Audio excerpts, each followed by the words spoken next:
డబ్బు, అనారోగ్యం, ఉద్యోగం, వ్యాపారం అప్పులతో బాధపడుతున్నారా? మీకోసమే మేనిఫెస్టింగ్ మిరాకిల్స్ 11 days ప్రోగ్రామ్.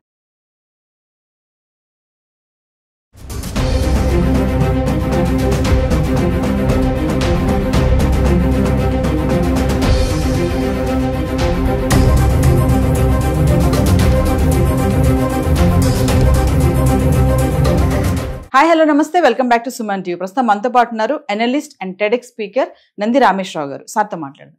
నమస్తే సార్. నమస్తే. సార్, ప్రజెంట్ చూసుకుంటే హెచ్సియు వివాదం, హైదరాబాద్ సెంట్రల్ యూనివర్సిటీ వివాదం జరుగుతుంది. అసలు ఏం సార్ ఈ భూ వివాదం అంటే? హెచ్సియు అనేది పెద్ద సబ్జెక్టు, బట్ మనకు క్లుప్తంగా బ్రీఫ్గా చెప్పాలంటే హెచ్సియు అనేది చాలా ఇప్పుడు 1990 నుండి స్టార్ట్ అయింది.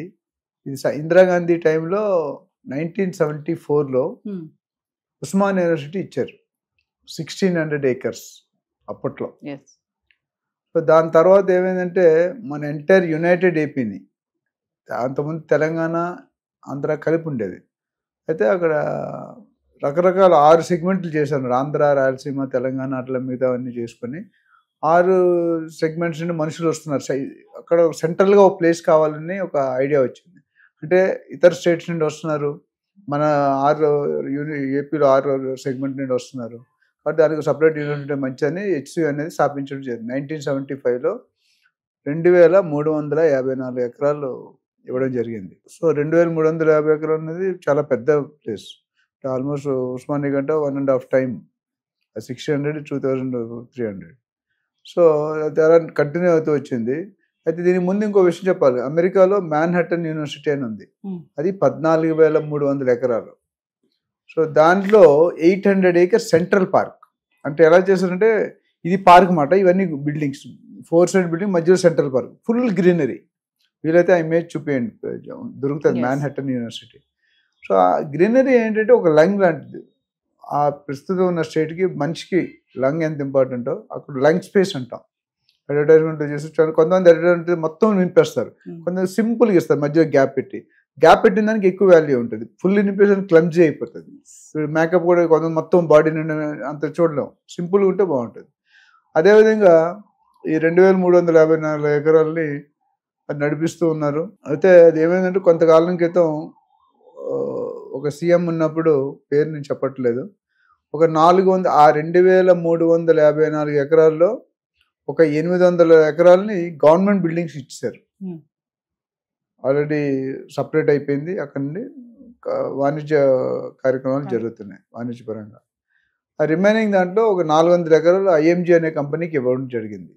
ఐఎంజీ అనే సపరేట్ కంపెనీ యూనివర్సిటీ. సో దాన్ని అబ్జెక్ట్ చేస్తూ కొంతమంది కోర్టులో కేసు వేశారు. దీని ముందు మనకు తెలిసిన స్టోరీ అంటే ఒక హెచ్సియు నుండి కూడా ఒక చిన్న పొరపాటు జరిగినట్టు అనిపిస్తుంది. ఏంటంటే ఈ ల్యాండ్ అనేది అలొకేట్ చేసినప్పుడు రిజిస్ట్రేషన్ చేసుకోలేదు గవర్నమెంట్తో. అదొక యూనివర్సిటీ గ్రాంట్స్ కమిషన్ అంటారు, అట్లా సపరేట్ బాడీ. సో ఎప్పుడు కూడా అది ఎప్పటికైనా ఇప్పుడు అది ఒకప్పుడు ఆంధ్ర గవర్నమెంట్, తెలంగాణ గవర్నమెంట్కే చెందుతుంది. ఈ 400 acres ఏదైతే ఐఎంజీ అనే కంపెనీకి ఇచ్చారో కోర్టులో కొంతమంది కేసు వేసి అది ఫైట్ చేస్తూ వచ్చారు. 2003-04 ప్రాంతంలో కేసు వేశారు సుప్రీంకోర్టులో. 2023 ప్రాంతంలో సుప్రీంకోర్టు ఏమన్నదంటే అది మళ్ళీ బ్యాక్ ఇచ్చేసేయాలి, మీరు బయట వాళ్ళకి ఇవ్వకూడదు అనేది ఒక డెసిషన్ పాస్ చేశారు. అంతవరకు బాగానే ఉంది. కానీ ఆ 400 తిరిగి స్టేట్కి వచ్చి, బికాస్ కోర్ట్ లెవెల్ ఎందుకంటే గవర్నమెంట్కి వచ్చింది అనుకున్నారు. కానీ ఒరిజినల్గా నా ఒపీనియన్, నాకు తెలిసిన రిసెర్చ్ చేసిన దాన్ని బట్టి ఆ 400 యూనివర్సిటీకే చెందింది, ఒరిజినల్గా యూనివర్సిటీకే చెందింది. మళ్ళీ బ్యాక్ ఇచ్చిన యూనివర్సిటీకి కావాలి కదా. కానీ ఇప్పుడు ఏమైందంటే కన్ఫ్యూజన్ అంటే గవర్నమెంట్కి వచ్చింది, గవర్నమెంట్ కంట్రోల్లో ఉందని. ఓవరాల్గా యూనివర్సిటీ కూడా గవర్నమెంట్, బట్ పర్టికులర్గా ఆ ప్లేసెస్ యూనివర్సిటీలో ఉండాలి. అది దాని మీద కొద్దిగా కన్ఫ్యూజన్ ఉంది. వచ్చినప్పుడు బ్యాక్గ్రౌండ్ కూడా మళ్ళీ రిజిస్ట్రేషన్, డాక్యుమెంటేషన్ జరగలేదు. రియల్ ఎస్టేట్లో డాక్యుమెంటేషన్ కానీ లింకింగ్ లేకపోతే lot of issues going to happen. అంటే సార్ ఇది ఇప్పుడు గవర్నమెంట్దా లేకపోతే ప్రైవేట్ వ్యక్తులదా, హెచ్సియుదా? అంటే ప్రైవేట్ వెహికల్ది కాదని నేను డెఫినెట్గా అంటాను. గవర్నమెంట్ ప్రతిదీ ఇప్పుడు తెలంగాణ స్టేట్లో ఉన్నది కానీ ఏమి ఆ గవర్నమెంట్ చెందుతుంది. అది ఇక్కడ ఏంటంటే ఈ గవర్నమెంట్లో ఎన్నో రకాల బాడీలు ఉన్నాయి, ఫ్యాక్టరీస్ ఉన్నాయి, ఇండస్ట్రీస్ ఉన్నాయి, తీర్థక్షేత్రాలు ఉన్నాయి. అవన్నీ కూడా ఓవరాల్ గవర్నమెంట్ లీడర్. బట్ ఇండివిజువల్గా ఆ యూనివర్సిటీ ఏదైతే ఉందో సెంట్రల్ యూనివర్సిటీ దానికి చెందుతుంది. సో ఈ 400 ఇప్పుడు ఏమంటారంటే అది మాది కాబట్టి మీరు అది వేరే వాళ్ళకి ఇవ్వద్దు. ఇప్పుడు ఎందులోనే ఈ 400 acres అనే వివాదం నడుస్తుంది. మన స్టూడెంట్స్ రిజిస్ట్రేషన్ అయింది, ఆల్రెడీ బుల్డోజర్లు పెట్టి కూడగొట్టడం అయింది. ఏంటంటే కోకాపేటలో దీనికంటే ఒక దూరం, కోకాపేట 100 కోట్లు per acre వెళ్ళింది. ఇప్పుడు ఇక్కడ కూడా అంతే, ఇంకా ఎక్కువ వస్తుంది, 100 కోట్లు వస్తుంది, 150 వస్తుంది, 140 వస్తుంది. సిటీలో ఉంది, గచ్చిబౌలికి ఆనుకొని ఉంది కదా Rajendra central university. So high valued revenue generate అవుతుందని చూస్తున్నారు గవర్నమెంట్, మంచిదే. గవర్నమెంట్ రెవెన్యూ తీసుకోవడం స్టేట్ నడపాలి కాబట్టి. అయితే ఇందులో ఇంకో అబ్జర్వేషన్ ప్రస్తుతం ఉన్న సీఎం గవర్నమెంట్ ఏదైతే ఉందో వాళ్ళు ఎన్విరాన్మెంటల్ ఫ్రెండ్లీగా బిహేవ్ చేస్తున్నారు. అంటే నేచర్ అనేది కూలగొట్టవద్దు, తీసేవద్దు, మొక్కలు తీసేవద్దు, లేక్స్ కాపాడుకోవాలి. మీరు చూసుకుంటే నిన్న మొన్న వరకు హైడ్రా అనేది సంచలనం రేపింది.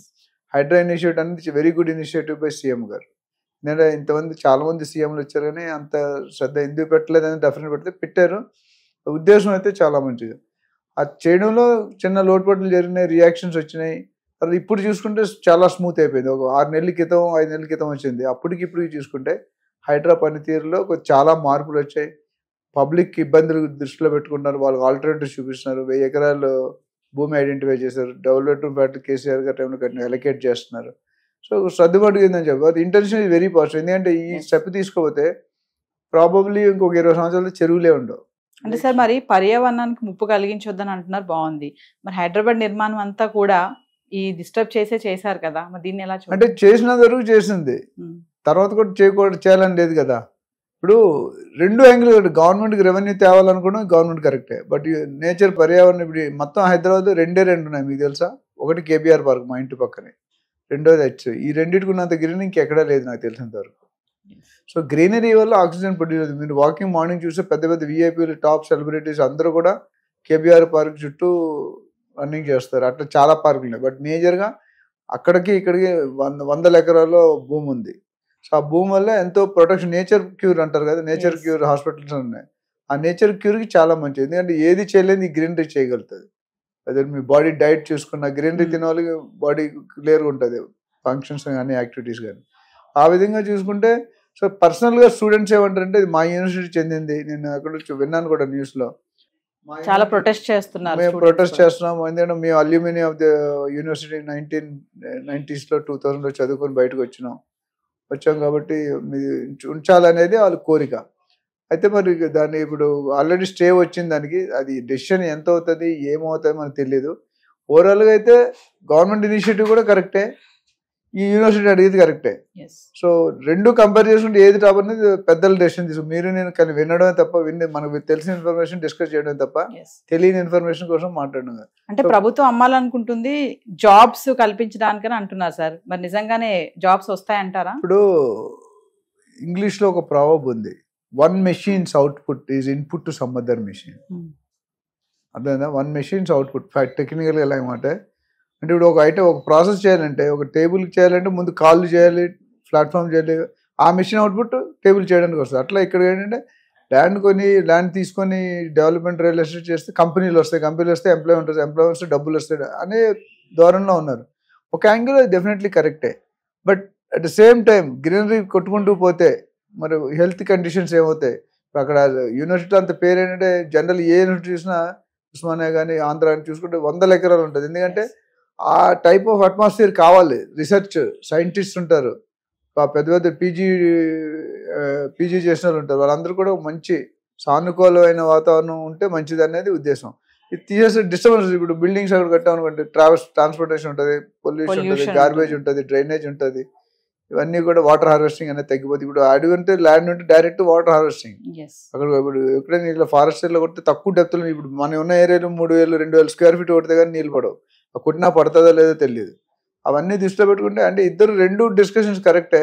But at the end of the day the court is going to take a final decision whether to go ahead or not. Court decision అందరూ, మీరు కానీ నేను కానీ, everybody has to follow, because వాళ్ళు అన్ని విషయాలు పరిగణలోకి తీసుకొని చెప్తారు. Thank you sir. Thank you.